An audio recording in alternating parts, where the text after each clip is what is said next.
Fantatra moa izany fa dia miara-miasa akaiky amin'ny ministeran'ny postra ny fifandraisan-davitra ny atao arak'azy mirindra sy ny tambazotran-tserasera Facebook amin'ny famantarana ireny mpanelitsao sy mpanely vaovao tsy marina ireny raha ny mikasika ity aretina coronavirus ity.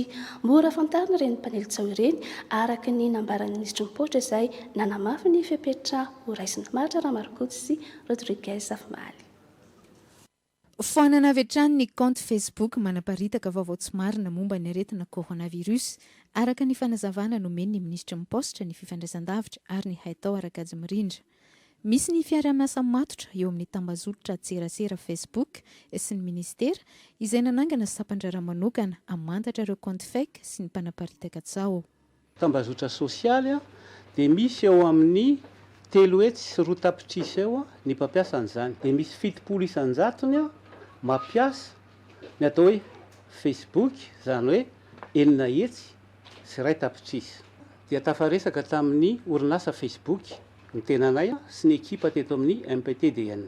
Noho izany, ny ministera izay tarihako MPTDN manomboka izao dia afaka mifandray amin'ny orinasa Facebook ary manatanteraka ny fanapahana ireo PEJY sy ireo takelaka na ireo KAONTY izay manelingelina ny SAIM-BAHOAKA na mitondra koa vaovao tsy marina eto amin'ny firenena.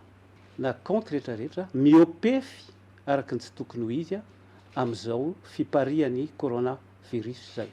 Raha ohatra isika zany amin'izao fotoana izao mbola eo amin'ny stade 0 dia misy olona sa manoratra sy miteny hoe efa misy olona 20 marary eto ohatran'izay tsy miopefy izay zavatra izay, izany hoe io tsy maintsy ho dinihanay tsirairay dia ho tenenay hoe tia miopefy satria na ny fanarahana amin'ny Facebook ara dia tsy maintsy hampandrenesana hoe tia zavatra ity zany dia efa tena miopefy le niveau na criticité an'le izy zany azavaina eo koa ary tsy izay rery satria zareo koa nge hijery an'io ary efa zatra izy zany satria ataony koa eo amin'ny firenena hafa. Ny ministera ihany koa dia anoratra ary ampahafantatra ny Facebook ireo pejy ny androm-panjakana ofisialy rehetra izay ho asiantsika fanamariana natao hoe ikaonina mangamanga zany ahafantarana azy. Mahavoasazy ny manaparitaka vaovao tsy marina amin'ny tambazotra tserasera ary tsy sarotra ny mamantatra ireo mpampiasa izany araka ny voalaza teto.